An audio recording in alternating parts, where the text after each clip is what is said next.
Hi folks. So, I spent today watching football. I watched 1 hour of the Celtic Rangers match, then I watched most of the Arsenal-Chelsea match, which was dull, to say the least. Then I watched the Liverpool-Newcastle Caribbean, the Milk Cup, basically, League Cup final, which was good. That was lovely.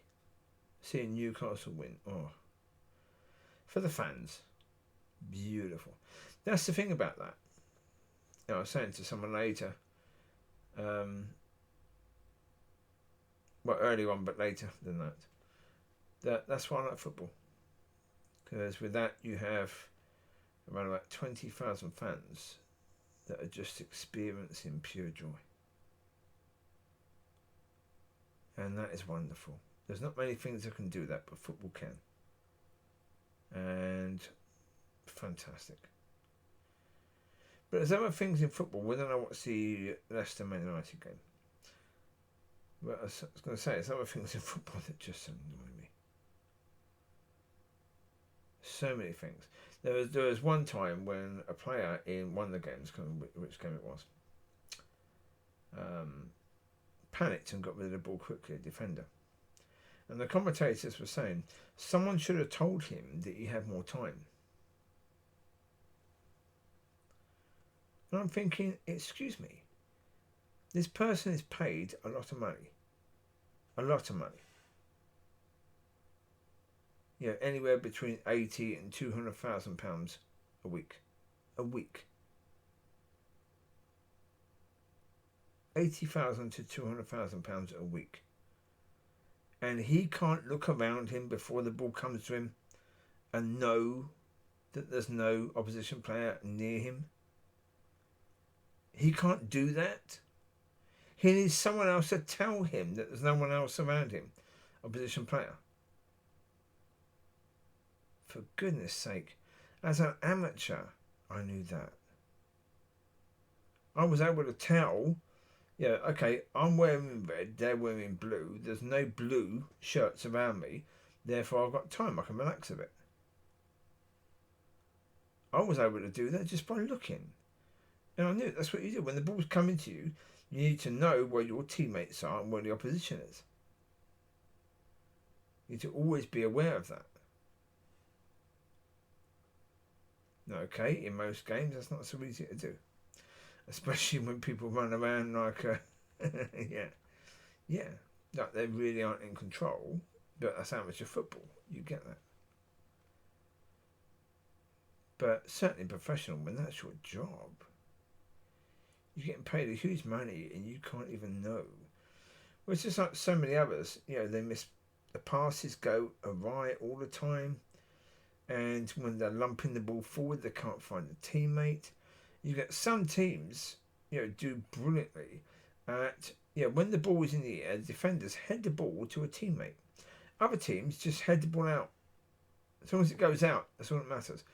Excuse me, how can you not do that? If that team could do that, how can you not do that? It's a simple blinking thing. How can you not? No. Yeah, there's certain things about football I just don't get. Like in today's games, there were a number of tackles very similar to the tackle that Dorgu made. And the commentators were saying, yeah, but he got the ball first. So did Dorgu. Dorgu was the Man United player who got a straight red card, therefore banned for 3 games. For going in quite hard. Getting the ball. Oh, yeah, got the ball.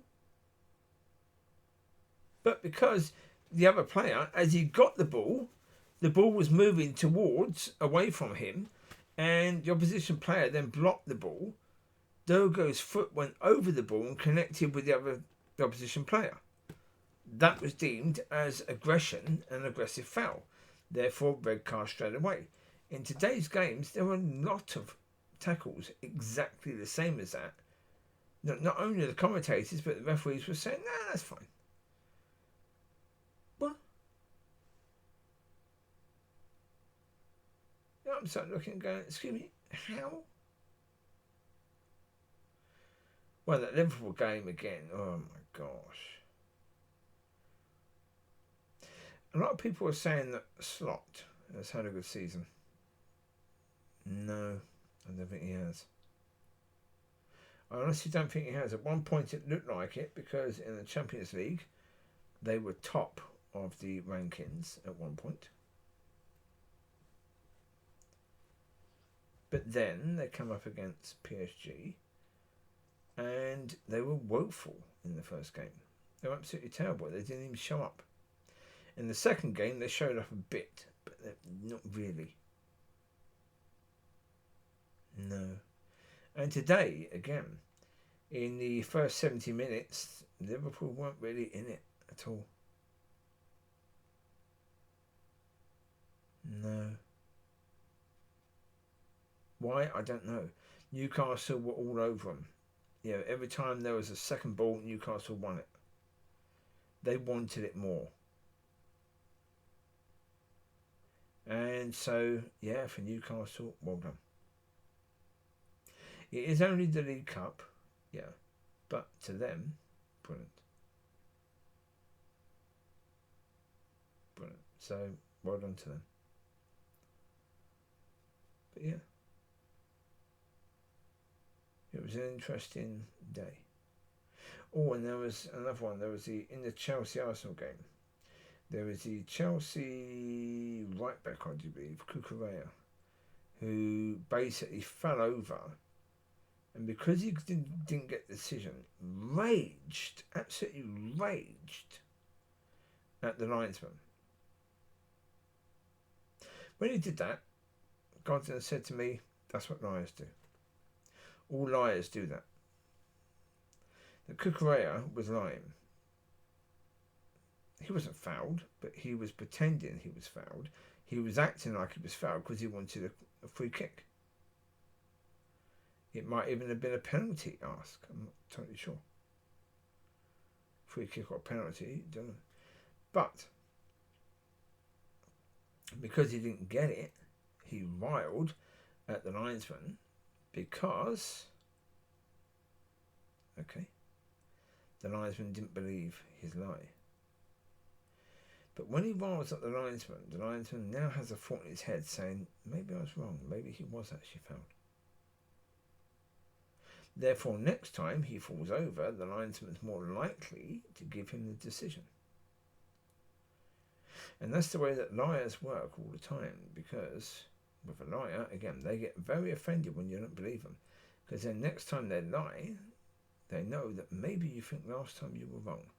Because why would they get so offended unless they were telling truth?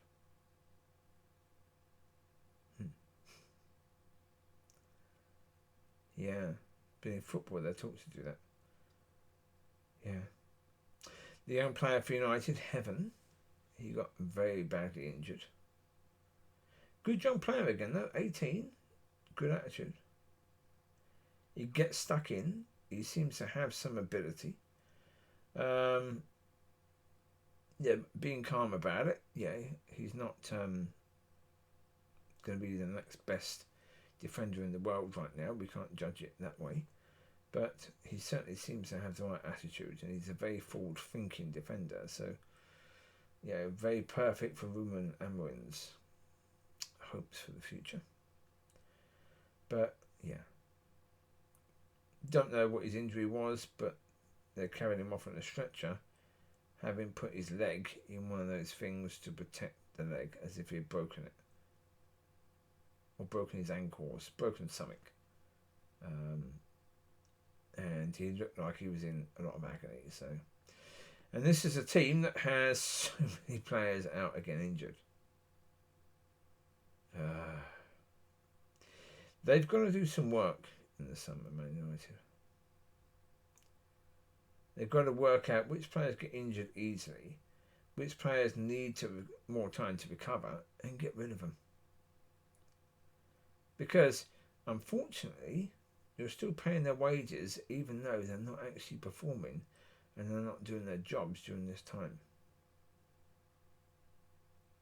Isn't it ridiculous? Well, and yeah, one of the people who was a pundit on Sky was an ex-United player who was injured all the time.